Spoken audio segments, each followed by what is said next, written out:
Isa ka rin po ba sa milyong Pi Network users na sabik ng ma-convert ang iyong namina na Pi coins sa isang tunay na cryptocurrency? O baka naman isa ka sa mga nakatapos na ng KYC at naghihintay na lang ng second migration phase para makuha ang iyong rewards? Kung oo, siguradong natanong mo na rin sa sarili mo, bakit nga ba natatagalan ang ikalawang migration ng Pi Network? Kaya sa video na ito ay pag-uusapan po natin ang buong detalye kung bakit delayed ang second migration. Ano ang proseso sa likod ng mainnet migration at ano ang epekto nito sa atin bilang mga Pinoy crypto traders at pioneers. Kaya yan, bago po tayo magpatuloy ay pakibasa na lamang po muna ang disclaimer dito sa ibaba ng ating screen. Harayan, simulan po natin sa unang katanungan kung ano po ba ang Pi Network mainnet migration. Ayan, ang migration po ay proseso kung saan ang mga namina na Pi coins ng mga users ay inililipat mula sa test phase papunta sa mainnet o official blockchain ng Pi Network. Sa madaling salita, ito ang hakbang para ma-convert ang iyong virtual balance into real transferable cryptocurrency.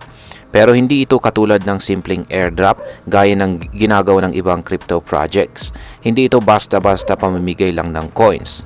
Ang Pi Network migration ay nakabase po sa audited mining data ng users sa loob ng 6 na taon. May mga checks and balances ito para siguraduhin wala kang nilabag na rules tulad po ng paggamit ng boots o pag-duplicate ng account. Si Pi Network ay parang isang mahigpit na guro na sinisigurado munang pasado ka sa lahat ng requirements bago ka makakuha ng reward. Ngayon is, ang sunod na tanong natin dito is gaano nga ba karami ang na-migrate sa ngayon? Sa ngayon ay mahigit 12 million pioneers na po ang matagumpay na na-migrate sa unang phase ng mainnet. Ang lahat ng ito ay dumaan po muna sa KYC or Know Your Customer process. Isa po itong verification step kung saan ay sinisigurado na totoong tao ka at hindi ka bot. May kasamang audit ng namina na Picoin at iba pang formalities bago ka makasama sa migration. Pero take note, 12 million pa lang po ito sa halos 60 million users ng Pi Network sa buong mundo. Ibig sabihin ay mahaba-haba pa ang lalakbayin bago matapos ang buong proseso. Yan, ito na po yung pinakatanong natin dito. Bakit nga ba natatagalan ang second migration ng Pi Network? Yan, simple lamang po ang sagot. Sobrang laki at komplikado ng data na kailangan po nilang iproseso. Ayon po sa core team ng Pi Network, ang migration ay para sa tens of millions na users na may kanya-kanyang mining history mula pa noong nagsimula ang project. Kaya hindi ito basta simpleng click and transfer lamang. Bukod pa rito, nais ng Pi core team na tiyakin na fair ang proseso. Ibig sabihin ay kailangang alisin ang mga bots at cheaters. Hindi po nila gusto na may mga fake users na makakakuha ng reward, kaya sobrang higpit nila sa pag-validate ng data.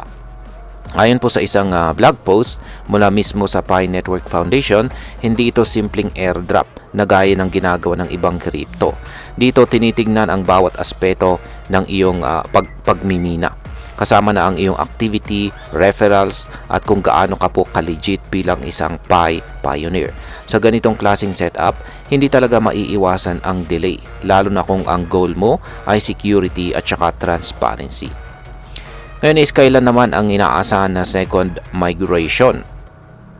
Yan, sa ngayon ay wala pa pong opisyal na petsa kung kailan magsisimula ang second phase ng migration.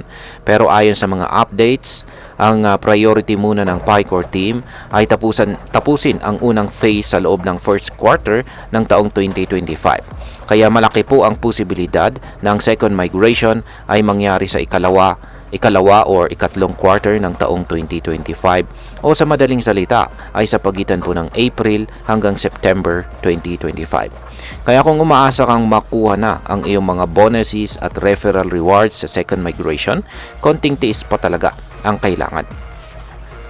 Ngayon is ano na po ang posibleng maging epekto nito para sa atin bilang mga Pinoy crypto users ni Pi Network. Ayan, para sa atin bilang mga Pinoy pioneers at saka crypto traders, may dalawa itong malaking epekto, positive at saka challenging. Sa positive side, kahit delayed ang proseso, maganda pa rin na tinitiyak ng Pi Network ang security at saka fairness. Ibig sabihin ay mas magiging reliable ang Pi Network bilang isang tunay na cryptocurrency kapag natapos ang migration. Hindi ito magiging basurang token na madaling imanipula ng mga cheaters. At kapag naging open po itong si Pi Network sa public exchanges, may chance na mataas ang value nito dahil sa solid na foundation nito. Pero ang challenging side naman, kailangan talaga natin ng matinding pasensya. Habang wala pa ring liquidity si Pi, hindi pa rin natin ito magagamit pambayad, pamumuhunan o trade for real money. Para tayong may pera sa alkansya na hindi pa pwedeng buksan. Nakakainip pero kailangan nating maunawaan ang long-term vision ng project. Ayan, bilang panghuli, ang masasabi ko naman tungkol dito ay ang delay sa second migration ay hindi po simpleng pagka-late, kundi isang strategic move. Hindi lang ito upgrade ng app, kundi isa itong philosophical move na nagsasabing ang blockchain at crypto ay para po sa lahat. Oo, mahirap pong maghintay. Pero kung talagang seryoso po si Pi Network sa pagbibigay ng decentralized at inclusive na system, dapat po nating igalang ang kanilang proseso. Hindi ito hype coin. Isa itong long-term vision na unti-unting binubuo. Kung ikaw ay isa pong pioneer na matagal nang nagmimina, huwag ka pong mawalan ng pag-asa. Tandaan mo, ang tunay na yaman ay hindi basta nakukuha ng mabilis. At kapag dumating na ang panahon na bukas na ang Pi sa publiko, mas magiging matibay po ang halaga ng iyong tiwala sa project.